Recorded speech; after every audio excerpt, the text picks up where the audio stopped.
এদের ঘৃণা করবে সাধারণ মানুষ, বিবেক সম্পন্ন বুদ্ধিজীবীরাও। আপনারা সবাই ভুলে যাবেন AK-47 মতো মারাত্মক অস্ত্র পাওয়া গিয়েছিল আসামিদের কাছে।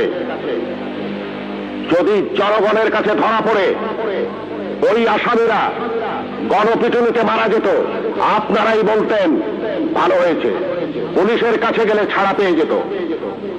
একটা কথা মনে রাখবেন, পুলিশ কখনো আসামি ছাড়ে না। আসামি ছাড়ার অধিকার শুধুমাত্র বিচার বিভাগের। বলুন তো, AK-47 মতো রাইফেল কেন এদেশে আসবে, যা শুধু যুদ্ধক্ষেত্রে ব্যবহৃত হবে? কেন AK-47 বাংলাদেশে আসছে? কিসের আলামত? 9 শুটার বন্দুক কেন টিসিবির মাধ্যমে হাজার হাজার বন্দুক সাধারণ মানুষের হাতে তুলে দেওয়া হচ্ছে? কেন? কে জবাব দেবে?